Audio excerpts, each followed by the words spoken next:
No cars, no rest, no sleep. But there are worse places to be marooned than this. And the wind is literally blowing the cobwebs out of our minds.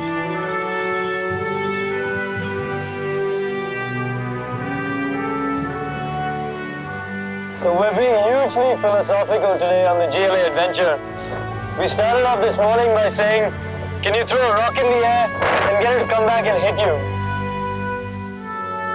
Then we said that the birds in the sky are taunting us. They're just hanging out, suspended in midair, looking at us, saying, you sorry wingless creatures. For me, it all started with a spectacular sunrise at the Chihuahua Dam. We're at a lucha libre wrestling gym in San Luis Potosi. My search for a Mexican night out ended in the Plaza Garibaldi in Guadalajara de Noche. Today's plan, of course, is to drive 900 kilometers. We're going from Mexico City to San Cristobal. This museum cafe in San Cristobal, it's known for its coffee. So we're at the Guatemala border. A process that we thought would take about 2.5 hours has ended up taking more like 5.5. Sunrise at Villa Catarina. There's a great bloody blue lake outside my window, and on the other side, 3 volcanoes. I'm breathless, literally. I cannot, I'm gasping for breath looking at your cars. If we thought that the Guatemala border was bad, we hadn't seen anything yet. We've been here 10 hours trying to cross over into Honduras. It's quite tiring and disappointing. So we're heading to the site of the Copan ruin. Look at the power of nature, folks. You come up here and feel completely insignificant.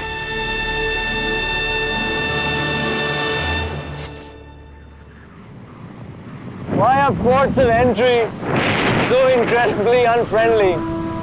Even when you fly into an airport, the first person you interact with is an immigration officer who's possibly the most unfriendly human being on the planet. In our case, we've been driving into these land borders, which are incredibly unwelcoming. So another day, another border crossing, another problem. Apparently there's a new law that says that effective immediately, you can no longer drive right-hand drive vehicles in Costa Rica. We have 2 options. Basically, we can either put the cars on a truck and send them across to the Panama border.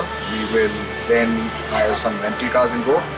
Or, well, the other thing is to wait for someone in the government to say, okay, these 2 cars are done. But I don't think that's going to happen. So, what do you suggest? See, we're on a tight deadline and we can't really afford for you to sort of waste any more time stuck at this border. So, I guess we don't have a choice. Let's go ahead with that. Tell them to find out what the costs are, the details, and then I think we should be able to just go ahead with that decision. So at least we keep moving. All right. Okay. So we'll put the cars on the truck and we'll hire some other cars and continue this thing. All right.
We're in a minibus and we're now heading to Liberia. Correct. We're heading to Liberia to rent some cars. Marcel is going to tell us the plan for the next 2 days. It's way too complicated for my brain to handle, so.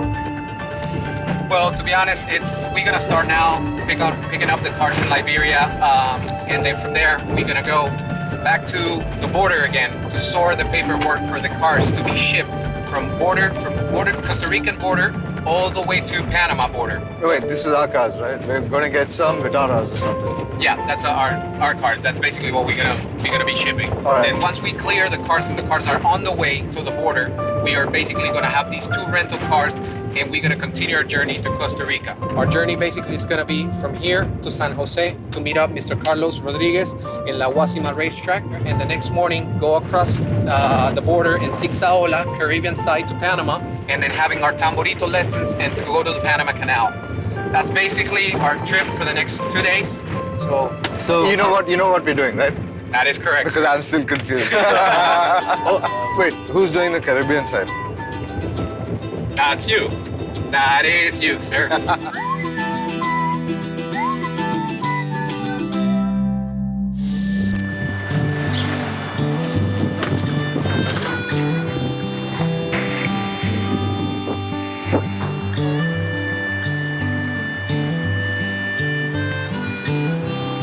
Those are our cars, I think.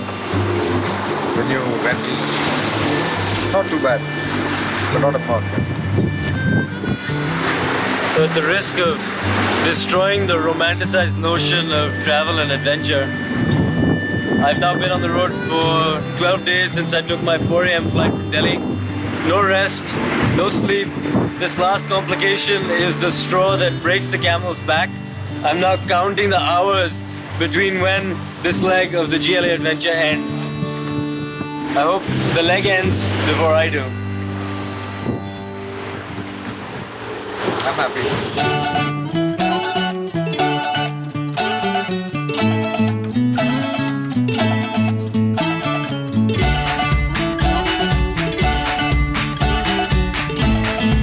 After another session of changing cars and packing and repacking, we were finally off. Our growling stomachs needed to be attended to before the long journey ahead, but what we did not know was how much that meal would cost us.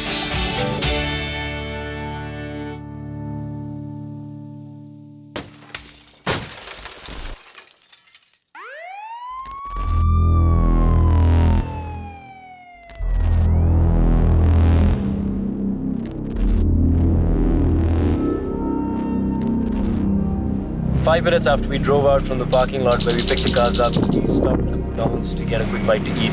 2 identical cars parked at different sides of the lot. Obviously a lot of equipment and bags lying in the boot and on the back seat. 10 minutes after we were inside, somebody came and informed us that there was a problem with one of the cars. Walked out, found that the side window had been broken, obviously the door had been opened, and 3 bags had been pulled out. One bag has all the camera equipment with the exception of some stuff that we're using currently. The other bag had documents and the passport with all the visas of our cinematographer. Passport खो गया है, बटवा खो गया है, तो इसलिए मेरा कार्ड ब्लॉक करने के लिए नेट बैंकिंग जाना लगेगा।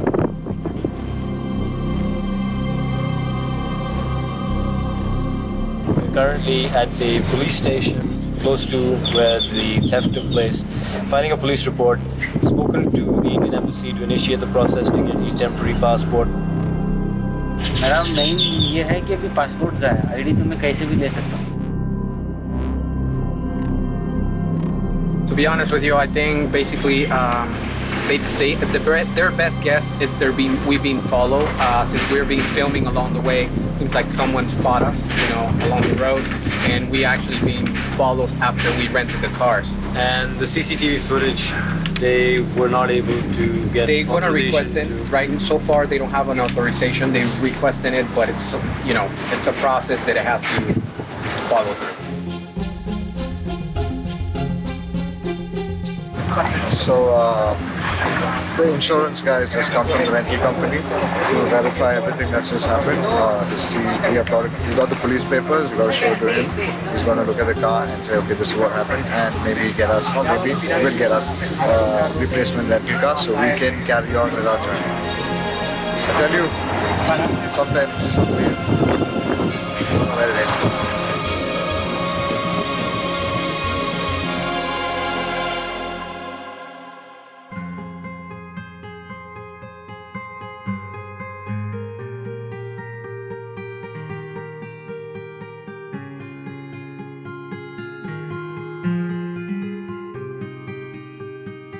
Broken glass, anyone? So we're renaming this the adventure where Osif and Dhruv shift a lot of bags and luggage. And get stuck in. So basically, the man behind the camera, his passport is gone. We have applied for another one at the Indian Embassy, which is a lot of complication and running around, but I guess it'll happen tomorrow, hopefully. No, I think Monday now, day after now, in 2 days from now. We're loading up our second rental car now, and yeah.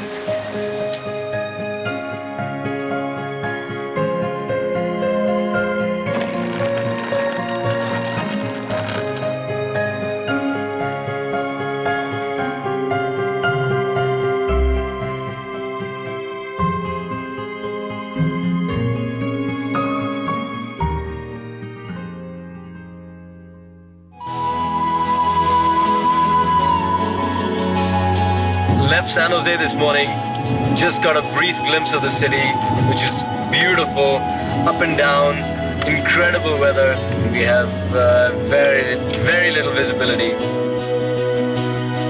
We left the police station yesterday evening in Liberia after filing the police report. The insurance inspector for the rental car agency came, checked out the car, apologized on behalf of all Costa Ricans for the problems that we've been facing. What are you gonna do? These things happen when you're on the road. Everybody's safe, everything is taken care of. New passport documents are in process, and the GLA adventure motors on.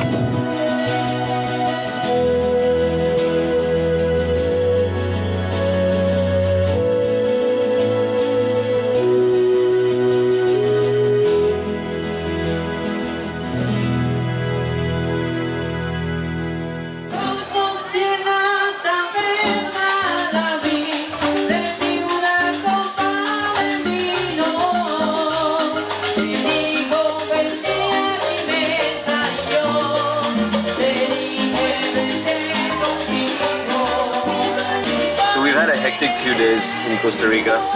What better way to wash away our tears and to bring big smiles to our faces than prawn, lobster, steak, pasta, and a little bit of the good life. So this guy is amazing. He's always hungry. He always wants to stop and eat. And he's obviously overdone it this time. That's some lobster. That's some more lobster with spaghetti. That's another lobster. I know, why do you order two, man? We're at the Caribbean, man. I couldn't control myself. I think bellissima. The food is proving to be awesome. The eyes are getting a nice workout. Yeah. Costa Rica is redeeming itself. It is redeeming.